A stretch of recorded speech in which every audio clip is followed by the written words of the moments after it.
This is Reset. I'm Sasha-Ann Simons. It's Friday, and that means it's time to take a look back at the last 7 days and the top local stories that you should know, but you might have missed. Sit back for our weekly news recap.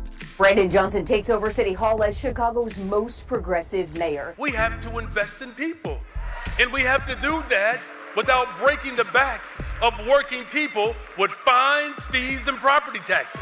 I'd like to thank Mayor Lori Lightfoot and her leadership of our city through turbulent times. Outgoing Mayor Lori Lightfoot is handing Johnson several crises, including an expected influx of asylum seekers and an anticipated spike in gun violence this summer. Joining me now to go behind this week's headlines, Chicago Tribune political reporter Alice Yin. Welcome back, Alice. Thank you. And Christian Farr, reporter for NBC-5 Chicago. Good to have you back, Christian. Thanks, Sasha.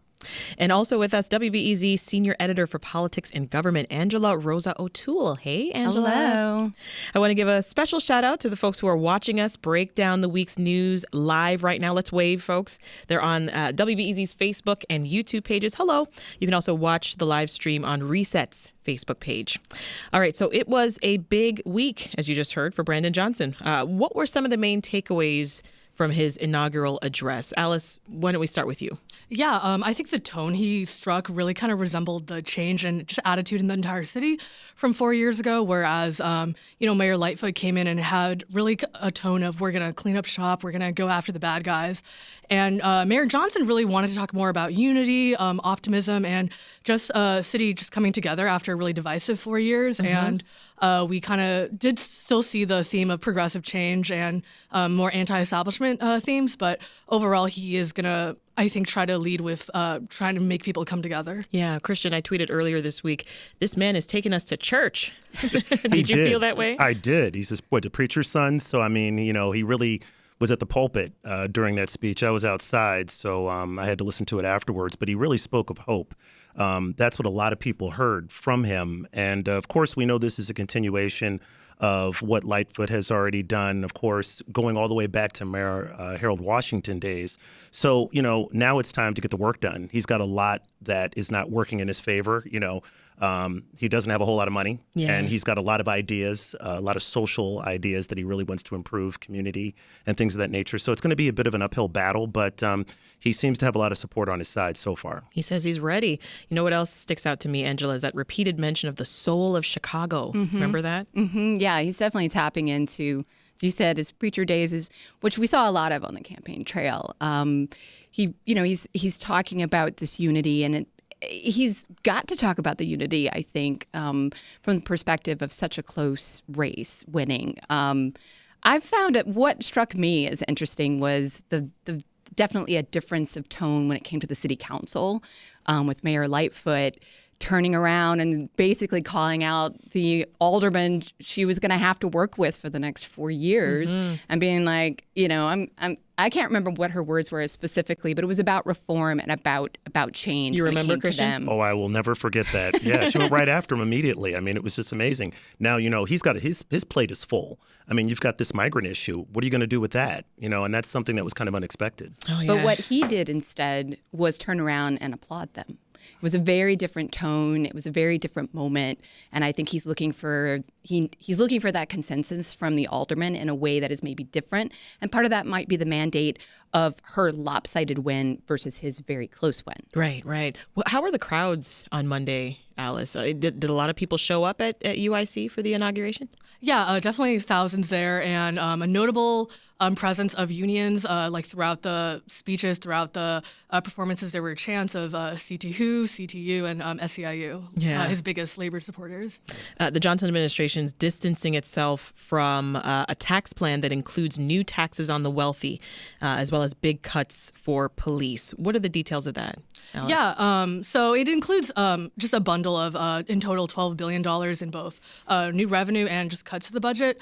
And some of it were things he endorsed on the campaign trail, such as a financial transactions tax, a jet fuel tax.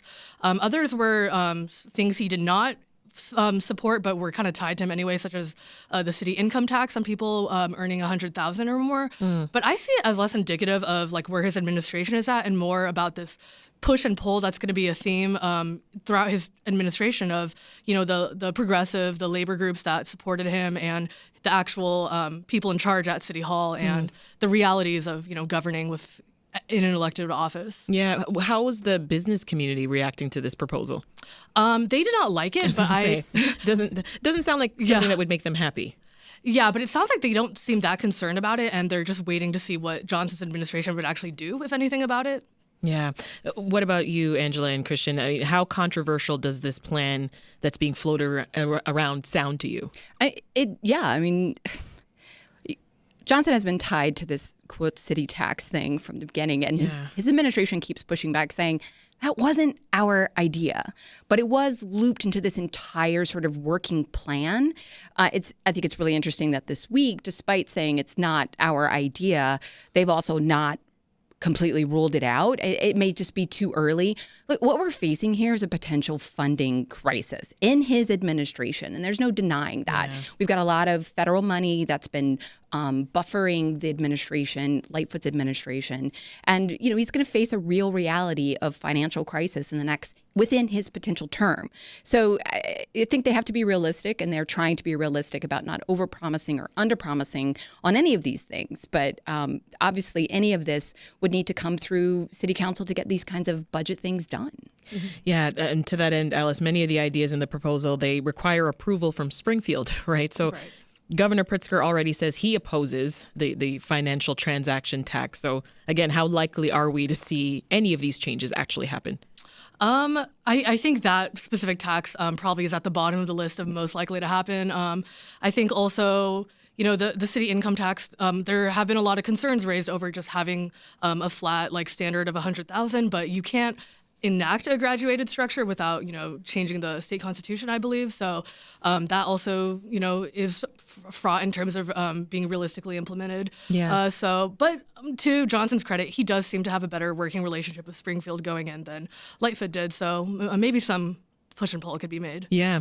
Well, one thing Johnson promised during the campaign was to reopen the city's mental health centers.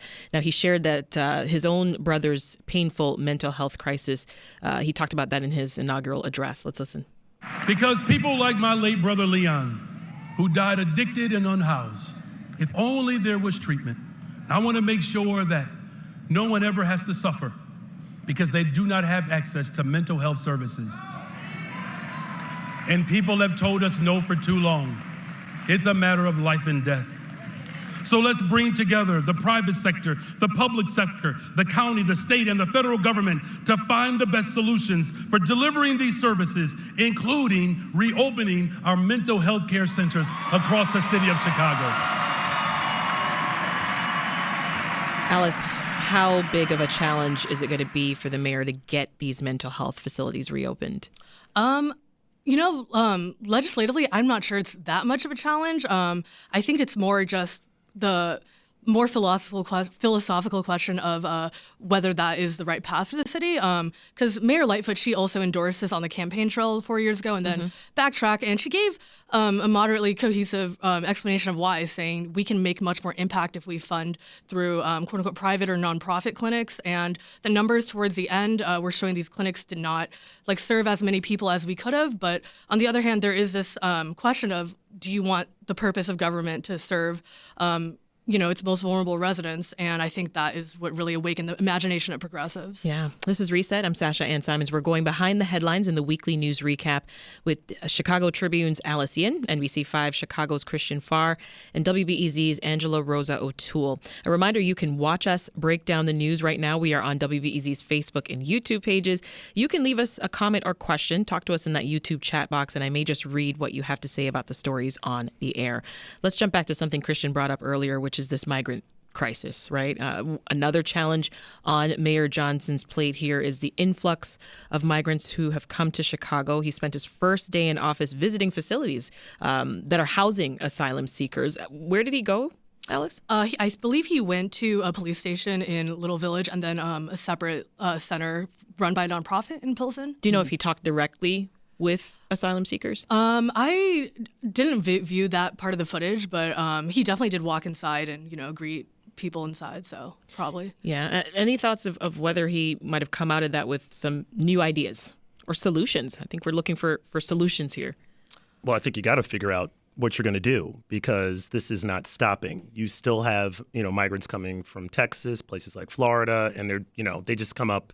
I know during Lightfoot's administration, they would just show up one day. I would get, a source would call me and say, hey, we've got migrants coming in, within 3 hours that we didn't know about. And then they've got to call all of these agencies that are connected to the city to try and help those migrants out. But, people are up for the challenge. And that was one of the things that I talked to some of those organizations when Title 42 went away, that, we need to serve these folks. They're underserved. They're going to be coming here. They're going to need places to stay. They're going to need resources. They're going to be taken care of.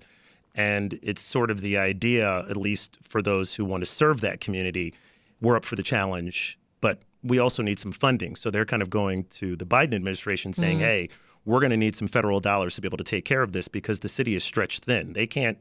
We don't have enough money to take care of all of this, plus try these social service programs to help those who already are citizens here in the United States and live in Chicago. Absolutely. Yeah, this next week is going to be really interesting, Sasha, because the Lightfoot, in one of our outgoing sort of efforts, pushed through this emergency, or the committee pushed through an emergency $51 million funding that came out of committee. That's right. But not without some controversial sort of some debate, rather. You have aldermen who are saying, this is a humanitarian crisis and we need to deal with this as such. And you have other aldermen saying, I've already got a crisis in my community. I need money for the people who already live here. So this is coming up before the full council in the coming week. So it's going to really be a moment for us to see a first test of the new council, and to see Johnson's priorities, and to see, to your point, Christian, where the funding is going to come from. We have some emergency funds. Is this the moment where the city wants to put that money on what some perceive as an emergency?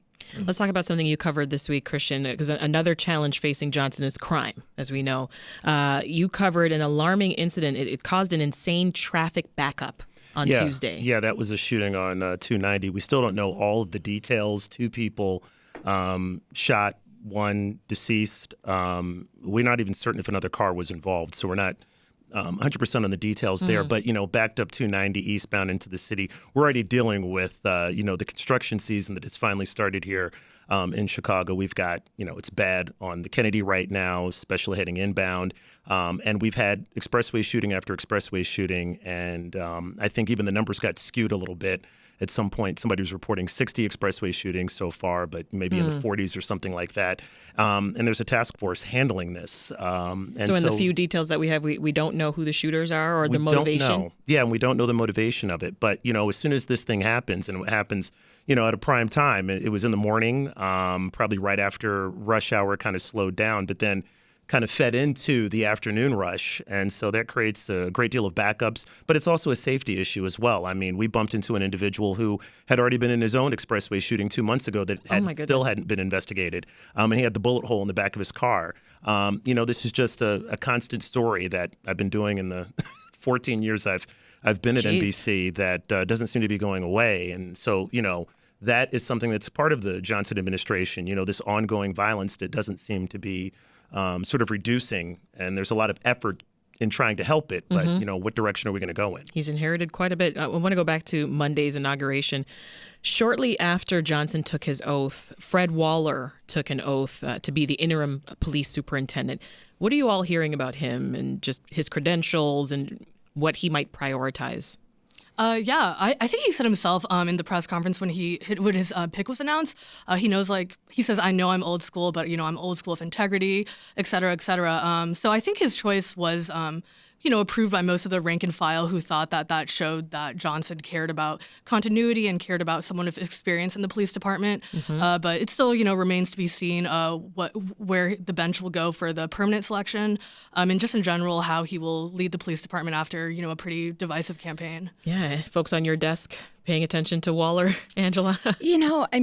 There's always, when you bring in an existing officer, executive in the police department, there are questions about their past ties to police abuse scandals and reform. I think Alice, and that came up for Waller. It did, yeah. And I think Alice but there is a little bit of an element of is this an example of Johnson's the direction that he intends to go with the police department, or is this really just it's interim and there's got to be a process for a bigger picture individual? So when I think of interim, superintendents, sometimes you think of them as the quote unquote safe choice, if you will, something for continuity, something that's not going to be surprising, and someone often who doesn't want the job. So it's, permanently. So Which it's a question. He says he doesn't want it. Right. So there's this talk of a nationwide search, there's talk within. So I guess it just remains to be seen. I think the folks who are going to be permanent or potential permanence is the more important sort of angle. Absolutely.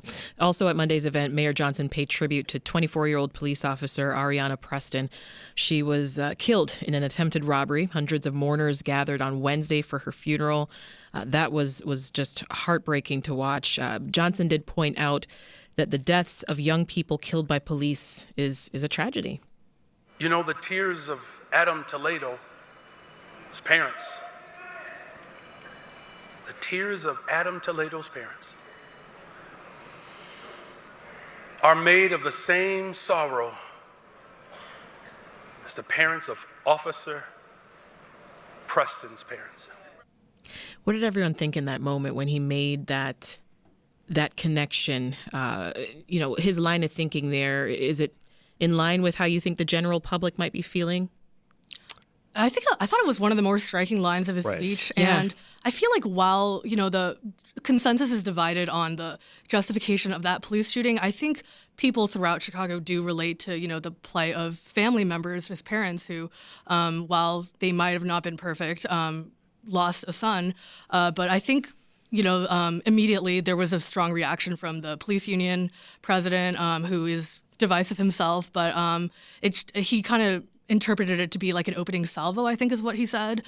So that kind of spells maybe a rocky relationship to start there. I think that relationship was already rocky before that statement anyway. He was really pushing for Vallis and really wanted Vallis to be in office, but, and felt that Johnson was going to go in the opposite direction. So I don't know if that statement helps that relationship in any way, shape, or form.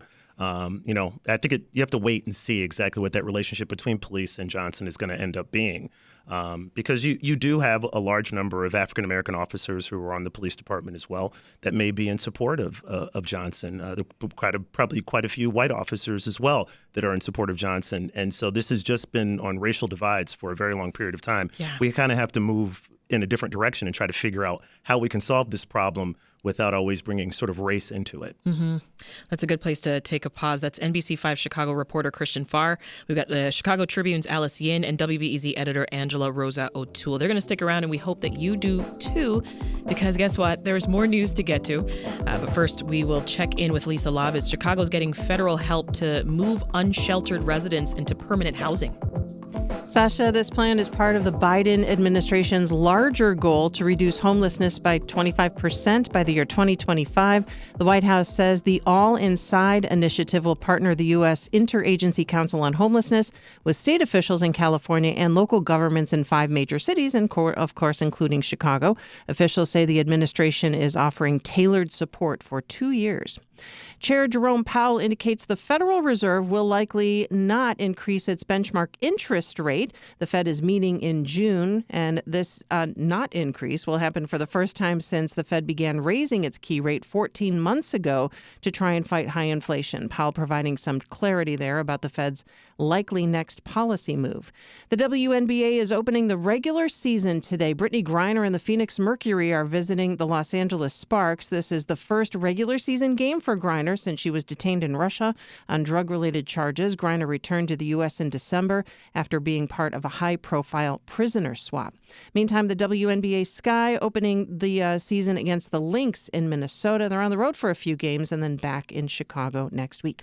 It is 12:25. This is WBEZ. When David Simon created The Wire, life as a TV writer was very different. We'll talk with the veteran showrunner about why writers are striking on All Things Considered from NPR News. That's All Things Considered after 3 o'clock today on WBEZ. This week, the topic is marketing contests, and we tell you about a few interesting and hilarious contests that got out of control. Under the Influence, Saturday mornings at 6:30 on WBEZ Chicago. WBEZ is supported by the Chicago History Museum. Back Home, Polish Chicago explores the immigrant experience and Chicago's vibrant Polish communities from the mid-1800s to today through artifacts, documents, and photographs. ChicagoHistory.org. And WBEZ is supported by Lyric Opera of Chicago, presenting West Side Story, the classic tale of star-crossed lovers on the streets of New York City. West Side Story is on stage June 2nd to the 25th. More at westsidestorychicago.com. Cloudy skies today. We are seeing a few more scattered showers and thunderstorms, probably till about 2 o'clock this afternoon, and also some patchy smoke showing up from the wildfires out west. A high today near 73, right now 68. Gradual clearing overnight tonight, a low of 48, and then sunshine for Saturday and Sunday. This is WBEZ.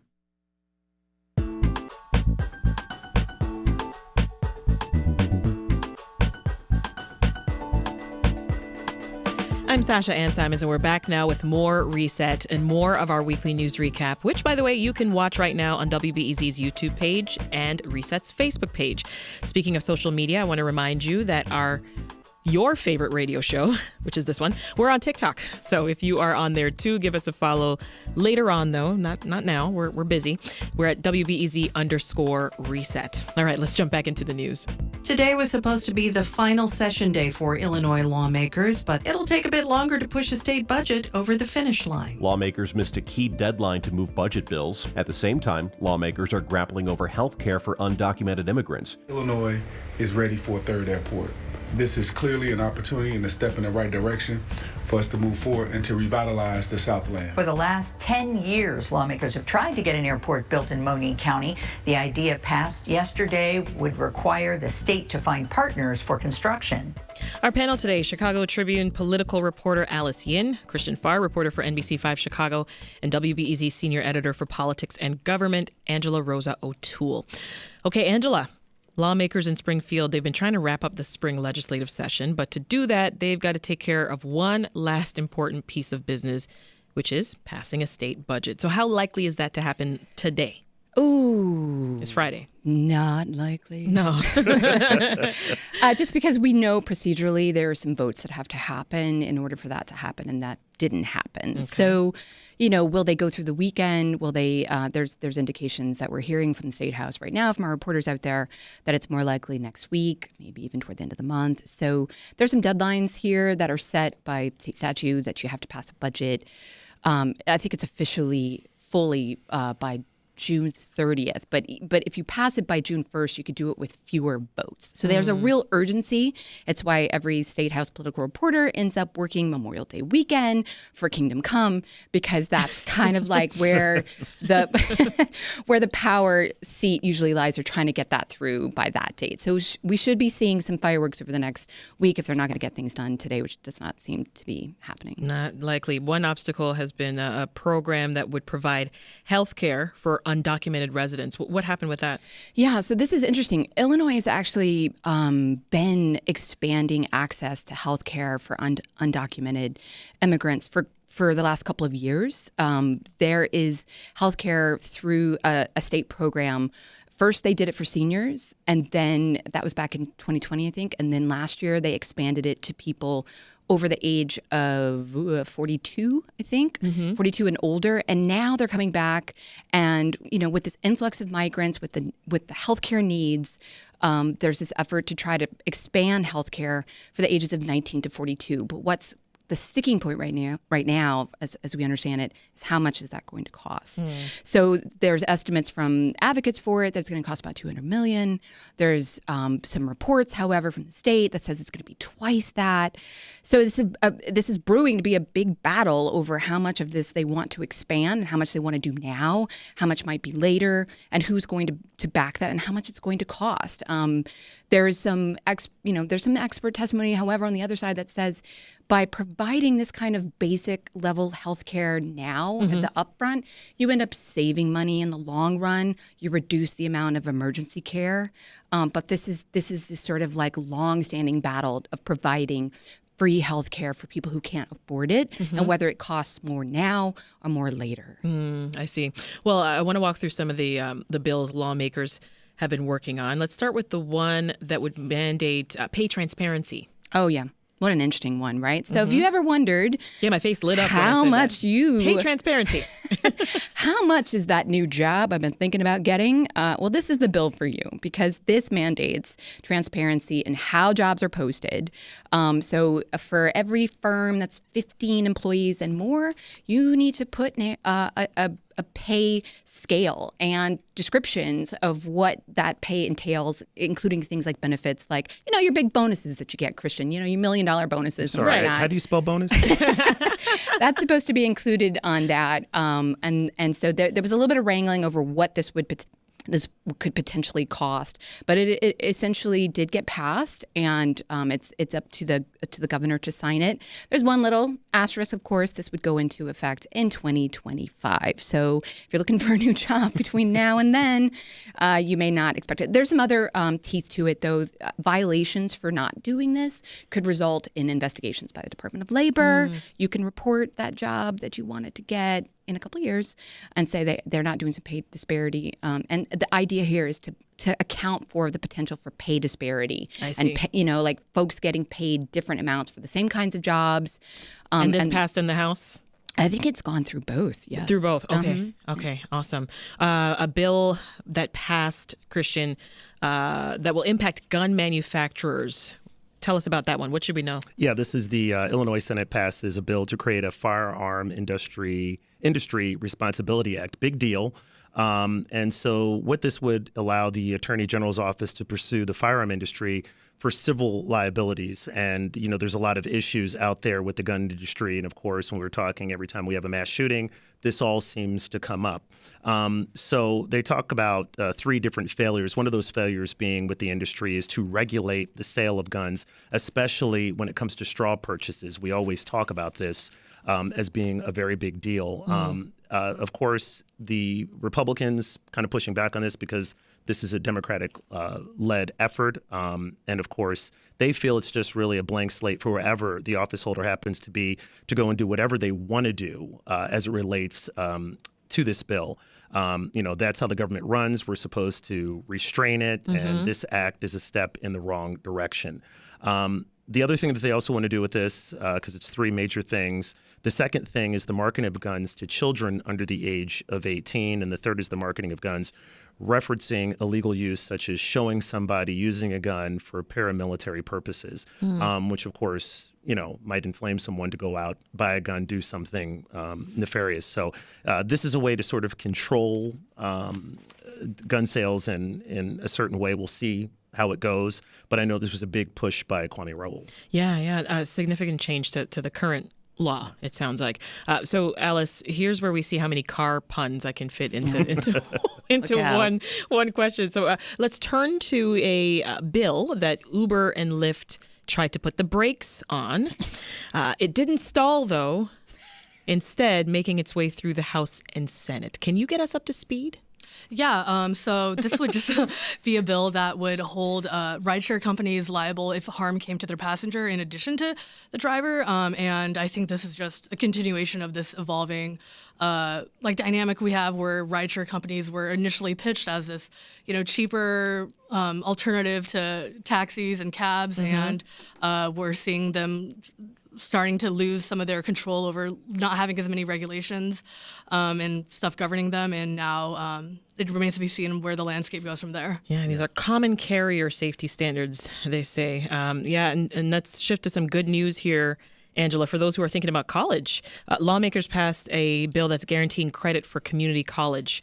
What are the important details here? Yeah, this is an interesting one. So, I think the idea here is to make sure that when you are taking college courses, that the ones that you take are transferable. I think there's been some issues that college students have found that some credits that they took at some colleges were not applicable and not transferable to others. So this is trying to sort of mandate a view or a sphere by which these college credits need to be transferable to all public colleges and universities in the state. So it's gotten some support, and it could be really helpful, I think, especially to folks who go to sort of smaller colleges and making sure that the majors that they take, that the college courses that they take get transferable. Yeah. This is Reset. I'm Sasha-Ann Simons. We're going behind the headlines in the weekly news recap with the Chicago Tribune's Alice Yin, NBC-5 Chicago's Christian Farr, and WBEZ's Angela Rozas O'Toole. Christian, the Bears, they seem to be making progress on getting tax incentives from the state for their suburban stadium plan. What's the latest there? Wait a second. The Bears are leaving? They're leaving Chicago. I don't know if you've been paying attention, but what's happening I thought is... they played at Soldier Field. I can't believe it. Not anymore. Yeah. Yeah. I mean, the push is really going. I think they're the Arlington Bears now. Yeah, the Arlington Bears. So, after months of stalled efforts, the Bears have finally are getting somewhere in Springfield to obtain some tax incentives to move the team to that new stadium and sort of that complex that they want to build. So this latest proposal is more focused on spreading the wealth elsewhere, like giving it to communities that would be hit by traffic, also to the Chicago Park District, to help with paying off that remaining debt from the last Soldier Field revamp that happened. So this is being pushed by State Rep Marty Moylan. He is a Democrat out of Des Plaines. Received a pretty favorable preliminary hearing at the Illinois House Committee. And so labor support is there, too, in terms of a friendly clause that's in there as well. The Bears released a statement saying that they're encouraged by the progress and that the Moylan proposal provides an excellent foundation for a final version of all of this. So the new bill would still freeze Bears property taxes indefinitely on the Arlington International Racecourse site, which is where they want to put this new stadium, with the team paying a negotiated increment on top of that for the schools and other local taxing bodies. So they still have to pay back the city. So this bill, it would put this $3 surcharge on every ticket for a Bears game at the new stadium, with money going to pay off the Chicago Park District's $631 million debt on Soldier Field. Do we think Brandon Johnson will be on board? Well, I just want to interrupt and say, Hail Mary pass, or what's a late-breaking sports analogy? The Hail Mary is pretty good. But that's actually something successful. So unfortunate, fumble. Because I think in the last 48 hours, there's actually been, Moylan is actually saying, I need more time. Right. I need some more time to make this happen. Bears are going to look at it over the summer. So they're punting. I don't know how many I can get in. You already got 3 in. Yeah, that's thank you. good. They're really punting to reassess the lineup. Yes. Toward the fall. So this thing is. Look at you. Yeah. This thing is, the Bears. This particular bill, the Bears money, Arlington. This has been the thing that everybody in the State House, my folks, have been looking at, and it just seems like, it's not a slam dunk. I switched sports. Oh my God! I think you're I don't okay know. by doing that. That's okay. I almost said it's like we could talk about what Johnson wants out of it. He wants money. Everybody wants money. Right. Like before they're gonna let he was talking on the campaign trail. I'm gonna make a play for the Bears. Sorry, I'm just killing everybody. Angela, if you're not you must watching be on stopped. YouTube, you should see the faces. I think you're doing a great job of disgust as I break down. Hop over to YouTube and Facebook right now. There's your reason if you needed one. Neo Squirrel, one of our friends on YouTube, says, given they haven't earned a ring since the 80s, good. The McCaskies have been a bane on the team.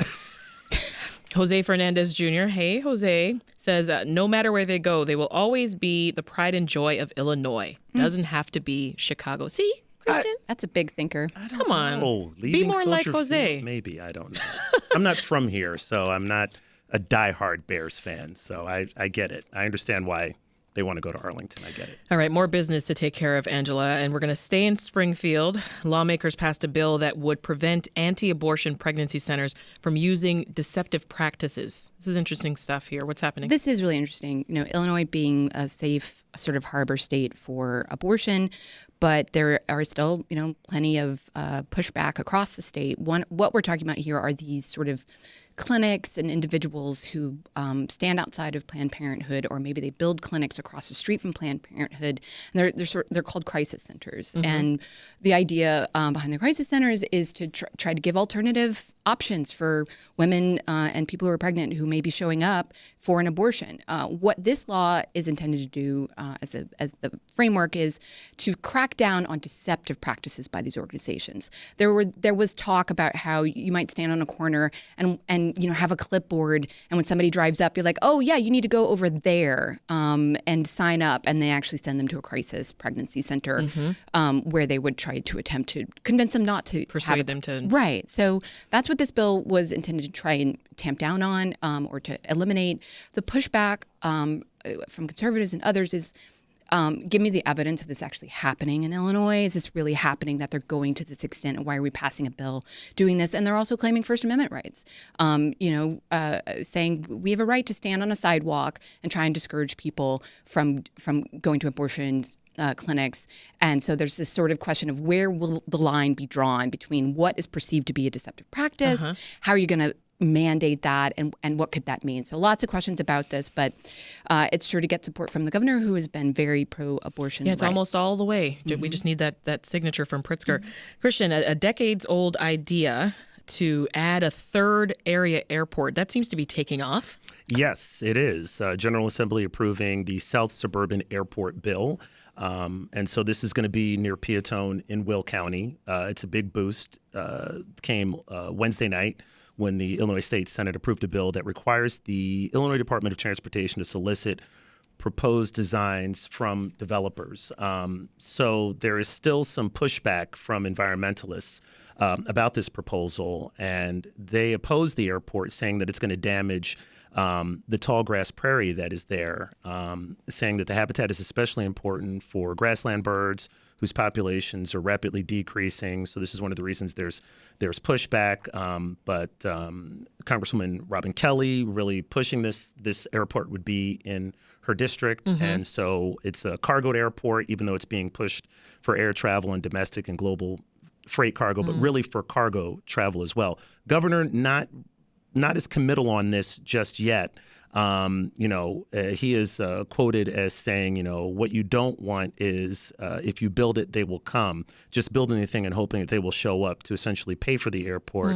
Having been built, you need to make sure you're building it because you have interest from cargo carriers who are committing to make that a cargo airport. So you need that committal already before you just go ahead and build an airport. Yeah, Neo Squirrel on YouTube weighed in again, saying the Peatone Airport's actually largely in Monee, causing eminent domain of farmland, hundreds of homes nestled in woodland areas, and it will devastate the entire area around a nature and water preserve. Yeah, there's been a lot of pushback over the years in the reporting that I've read. It could also be really interesting to see what happens from the governor, but also from the city of Chicago, because this Peatone Airport idea, cargo or not, has been bounced around for quite some time. So every time this thing comes up, this conversation again? State House reporters are like, is this the time we actually have to pay attention to this thing now or not? Because I'm talking back to the dailies. This was a George Ryan project. The pushback becomes always the money for O'Hare and Midway, right? You've got two major airports, and do we want another one in the sort of relative, and what money would be spent toward that? So they're pushing this as a cargo plan. It's kind of interesting, but there's a long way to get this thing off the runway. Okay, I'm done with you. Is that like the eighth one today? It's probably, if anyone's been keeping track. Before we take a quick break, Alice, is it true that the Illinois state flag, that might get a makeover? Yes, Bill, to establish a commission to first explore whether they need a new flag, and then if the answer is yes, submit up to 10 designs. And I mean, what do you guys think? Do we need a new flag? Can I have an opinion on this? Have you seen the flag lately? It is. Describe it. Go ahead. Can't. Some kind of We're thing. trying to be good. I'm trying to be good, and I don't want to Google it. So right, because it's not a standout flag. It's not like the Chicago flag. The Chicago flag is standout. It's not memorable. It's not memorable. So No. County redid theirs and had a nice contest, and I think that one is pretty cool looking. So if I can have an opinion, you would say yes to a new flag. I'm open to that. I don't know. As long as you have a pun, you can have an I don't opinion. have a pun. I'm stopping. Darn, okay. We'll take a quick pause. We'll return with our guests, Alice Yin of the Chicago Tribune, NBC-5 Chicago reporter Christian Farr, and WBEZ editor Angela Rosa O'Toole. They're going to stick around. We hope you will too, because there is actually more news. But first, debt limit talks are not moving at the moment. Lisa? Sasha, debt limit talks came to an abrupt standstill today after a top ally to Republican House Speaker Kevin McCarthy said it is time to press pause on negotiations. A White House official acknowledging there are real differences making talks difficult. Wall Street markets are down today amid these developments. It's not really clear when talks will resume. People gathered in Harlem in New York City this morning to mourn Jordan Neely. The former Michael Jackson impersonator died on May 1st when a fellow subway rider pinned him to the floor of a subway car in a chokehold. That chokehold lasted several minutes. The Reverend Al Sharpton today saying Neely was screaming for help when he was killed. Andy Rourke, bass guitarist for The Smiths, has died after a lengthy illness with pancreatic cancer. His former bandmate Johnny Marr making an announcement today on Instagram. Rourke was 59 years old. In that lengthy Instagram post, guitarist and songwriter Johnny Marr paying tribute to his bandmate, who he first met when both were schoolboys in 1975. On the next Science Friday, debunking some of the most common myths about weight and health, including the body mass index, or BMI. It's worth noting that the BMI was actually not developed by a physician and wasn't designed for individual health care. It's all on Science Friday from WNYC Studios. That's this afternoon at 1 o'clock on WBEZ Chicago. What's up, Chicago? I'm Claire Hyman. I write our new Reset newsletter. It'll show up in your inbox each morning. Come hang with me as we explore Chicago together. Sign up at wbez.org/resetnews. WBEZ is supported by Kokomo 24/7, helping create safer schools and workplaces through simplified health and safety management. Learn more at kokomo247.com/NPR. Also by Swan Galleries with modern and post-war art at auction May 25th, with paintings by Norman Lewis, Edith Schloss, and Jim Dine, as well as Latinx and Latin American art. Information on the Swan app and at swangalleries.com. WBEZ is supported by Symphony Center. Pianist Maria João Perez presents works by Beethoven and Schumann May 28th. More at cso.org/piano. 70 degrees now, cloudy skies. This is WBEZ.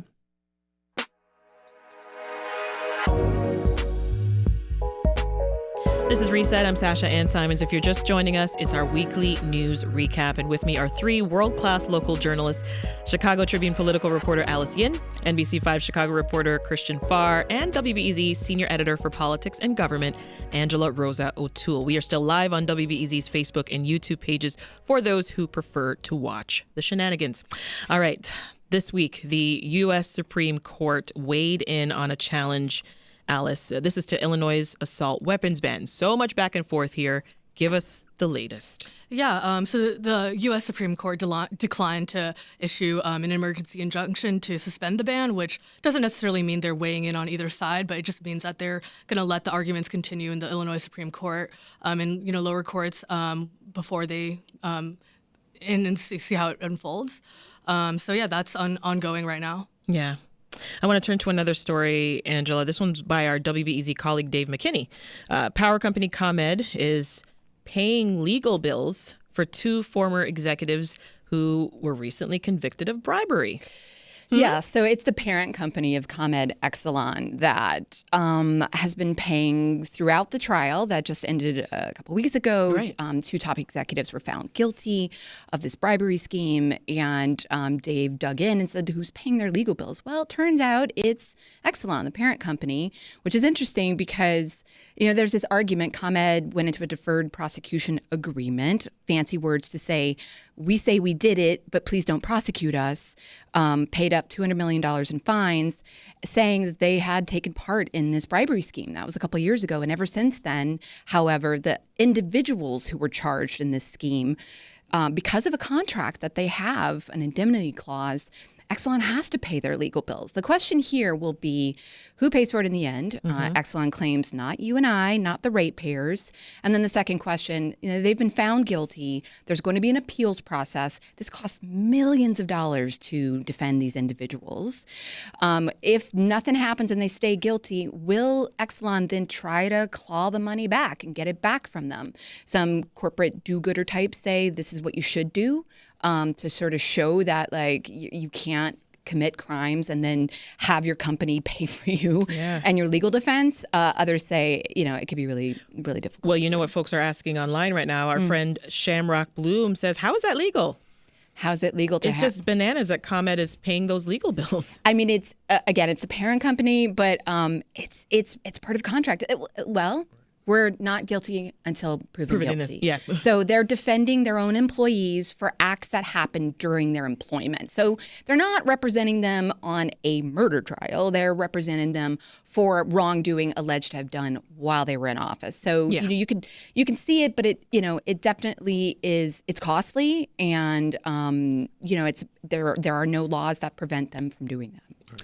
Let's pivot, Alice, over to the western suburbs, shall we? This story involves the former Kane County Circuit Clerk. Fill us in. He was found dead in an apparent suicide, and he had an upcoming court date. Thomas Hartwell, right? Yeah, regarding a case in which he is alleged to have diverted county funds to an associate in exchange for kickbacks. That associate has his own case ongoing, but now it's kind of up in the air on how the evidence will be played without a key witness or someone involved too. Right, because he's now gone.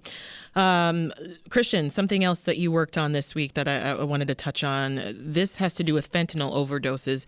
We know that that's on the rise across the country, but how is Chicago tackling the problem right now? So there's a community activist, a pastor on the west side, who has sort of made it his mission to try and address this problem, especially around his church.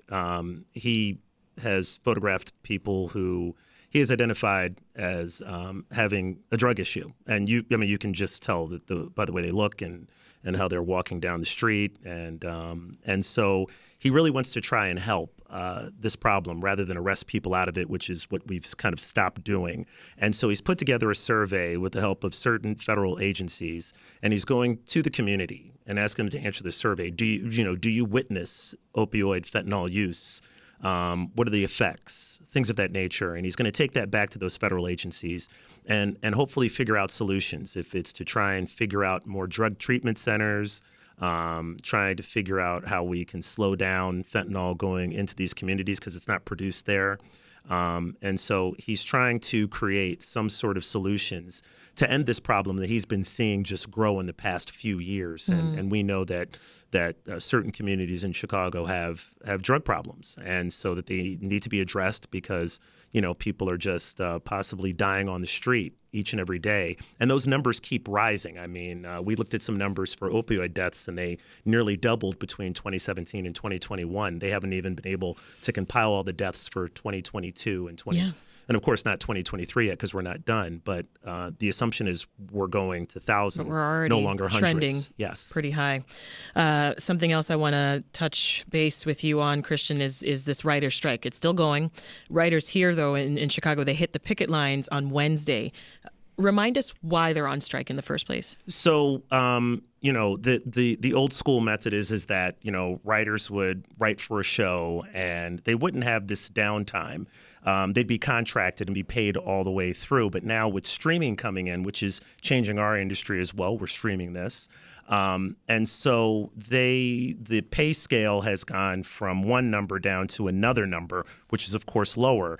And so they're in debate with the Alliance of Motion Picture and Television Producers to make sure that they're not working from gig to gig. So it's almost like working like a freelancer. I'm going to work on this for a certain number of days, and then I'm not working, but I'm not getting paid. So they can't make a living wage. And so with streaming coming in, it kind of changes the game. There's also this whole question about AI as well. Which is a sign of the times. Yes. I mean, using, something like Chat GPT to create your show rather than going to a person who's actually studied writing, has written for shows successfully. So they're trying to figure out some middle ground that they can get to. So they were protesting actually out in front of the NBC Tower in front of our building the other day. Right. But this is a nationwide effort to try and figure out some sort of deal so these writers can get paid appropriately rather than see their wages go down. So it's a very important issue. I'm also a part of the Screen Actors Guild as well. And so, we are supporting everyone in this, and hopefully there'll be some sort of resolution that will happen. Absolutely. Let's take a look at the legacy of a Chicagoan who some saw as a trailblazing, innovative entrepreneur, but many in journalism, especially at the Chicago Tribune and Tribune-owned papers, they remember him very differently. Billionaire real estate developer Sam Zell died yesterday at the age of 81. I know, Angela, you worked at the Tribune when Zell bought it back in 2007. Quickly, just take us back to that time. Yeah, I was there. I was a reporter back then. It was a moment of there was a lot of uncertainty at the Tribune at that time, and so at the beginning and the takeover, there were hopes that someone had hope and believed in the organization. He bought it in a heavily sort of leveraged deal, a stock ownership plan. Came in with a lot of bravado. I still remember him standing in front of the room of suited Chicago Tribune business types with their ties, and he had his crew no ties, and very soon after that, lots of ties disappeared at the Chicago Tribune. He was definitely a sort of larger-than-life type of character, and but eventually the deal that he had, there was a huge loss in revenue, it never came back, and we ended up in the Tribune ended up in bankruptcy, for which thousands of jobs were lost. He got out of the deal. I mean, his death, I think, is a complicated one for people who've ever worked there. He's had lots of successes in his life. The son of Polish immigrants, definitely had has revered in a lot of circles for what he was able to do, but in the journalism world, much more difficult, sort of complicated relationship. Yeah. Well, we will end on that note. That is WBEZ's Angela Rosa O'Toole. We had the Chicago Tribune's Alice Yin and NBC-5 Chicago's Christian Farr. Thank you all so much for joining us. Have a great weekend. Thanks, Sasha. Thank you. All right, that is it for Reset. But before we close out the show, I do want to take a moment to let you all in on something. Our hearts here at Chicago Public Media are very heavy. A dear former colleague of ours, Dr. Valerie Tony Parker, died peacefully at her home last Saturday morning. You might remember hearing her on Reset last fall. Actually, we aired a special broadcast of the program where I stepped away from the mic and several WBEZ colleagues sat in and they hosted conversations on various topics. Well, Valerie interviewed a Chicago coach who teaches seniors how to play sports like tennis and to swim. He even helped Valerie brush up her own basketball skills. She did a phenomenal job on that interview. So it seems as if your focus as of late has been, getting seniors. I know you're working with the younger folks. Mm-hmm. I'm not of that age anymore, but it seems like... Can you call us mature I adults? I can. Senior does not define me. Mature. Thank you, Madeline, for us mature adults. She was an incredibly kind, giving, and thoughtful woman who wore many hats. Her favorite was being, of course, a grandma and a mom to her two sons. Tomorrow, Valerie Tony Parker is going to be laid to rest. And on behalf of my WBEZ and Sun Times colleagues, we miss you so much, Valerie. Rest in peace.